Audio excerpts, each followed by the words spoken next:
Are we good? Yeah. So I've got a question about the trajectory. I'm in a relationship with my wife of 40 years and my girlfriend, and we've been working on this for... Two different people? Nope, same one.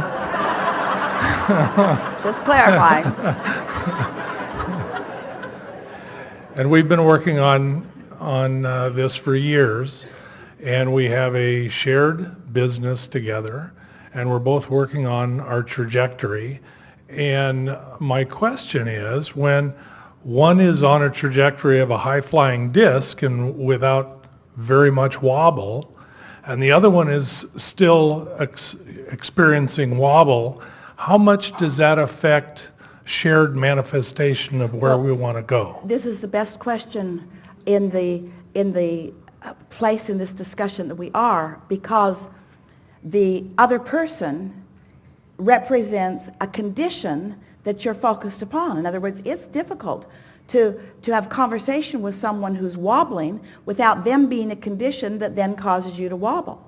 And so then the tendency is to, because you don't want to wobble, right, and now you're wobbling. You weren't wobbling before they were, and now you're wobbling. Now you're really wobbling. You're blaming them. If you could just believe, then it'd be easier for me to believe. So you really have to take this unconditional love stuff to the deepest level and not let the condition of someone else wobbling be the reason that you wobble. It really is as simple as that. I love you, my wobbly friend. I love you so much.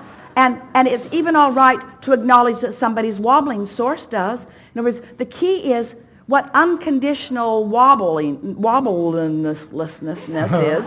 What unconditional not wobbling is not wobbling when you are looking at a condition. We're not asking you to withdraw from the conditions of the world. You can't do that. We're asking you to not wobble when you look at the conditions. So Esther listened to us talking about this unconditional condition for a while, this unconditional state of being. And one day, after she'd been doing some morning writing and she was feeling really good, and she looked out over her pool in Texas, and she fixated on these beautiful cranes that had been sculpted by a really wonderful artist, and they look like two cranes standing there. They are so realistic. And Esther was just appreciating the beauty of them, the balance of them, the perfection of them. It felt new to her. They'd been standing there for 4 years, but they looked new. They were so extra beautiful. And then she noticed the big oak trees. There's 3 of them right there. And the pool that is so lovely. It's a zero-edge pool and an infinity edge, and everything about it was lovely, and a red bird in that tree and a red bird over there in that tree. And she was just sitting there feasting on all of this beauty around her. And then she had a thought.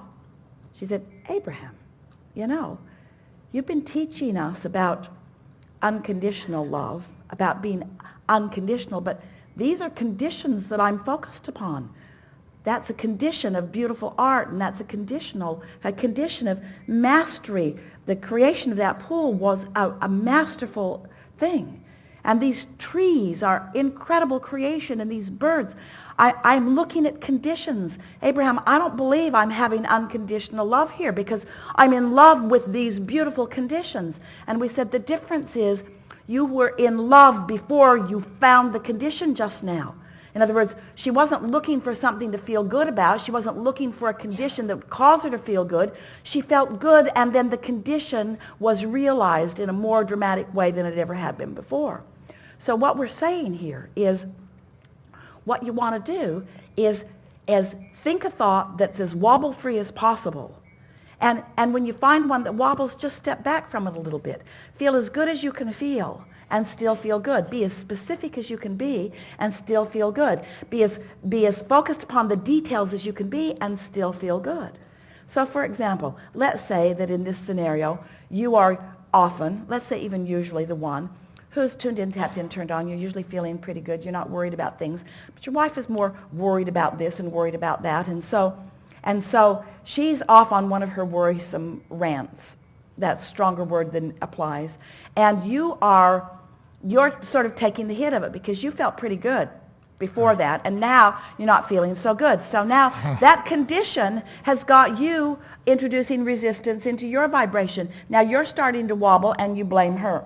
So it doesn't matter what caused her to wobble, she's still wobbling. And it doesn't matter what caused you to wobble, you're still wobbling. In other words, wobbling is wobbling. And the sooner that you decide to stop blaming whatever the wobble factor is and focus upon the fact that you're wobbling and that you could do something about it, the better. That'd be like standing out on the edge of something. You're about to fall into the Grand Canyon, and instead of getting your balance, you're blaming somebody for leading you down the wrong trail.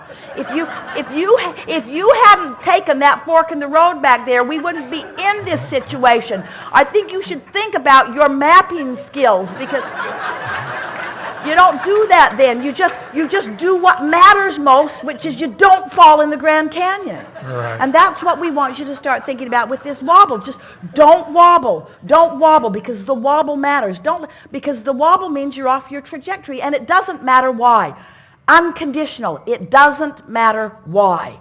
Because if it matters why, you're just going to wobble more. Because you can't focus upon the reason for the wobble without the wobble getting greater. Ooh, don't you love knowing that? Oh, yeah.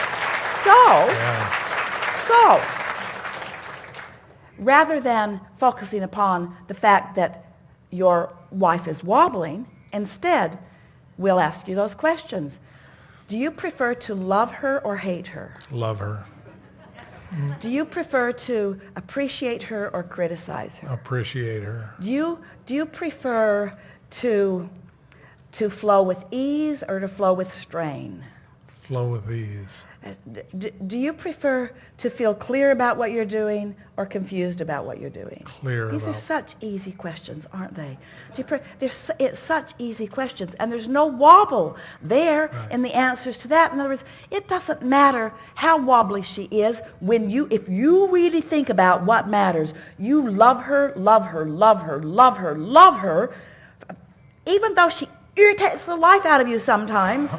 You love her, unless you're focused upon the detail of the irritation, and then no one cannot feel the wobble under those conditions. You have to find a way to focus yourself into a place that you don't wobble. And then, here's the most wonderful thing about relationships, and we have to say everything is about relationships because you're moving around co-creating, is that once you get the hang of this so that you're more consistently without wobble. Now your vibration, you see, when you're not wobbling, everything about your business and everything about your relationship and everything about everything just moves in this wobble-free place because Source is already lined up with all of those things. You're just now not doing that thing you do that keeps you from lining up with it. And when you don't do that thing you do that keeps you from lining up with it, you line up with it. So now you've got this pure, powerful alignment factor going on.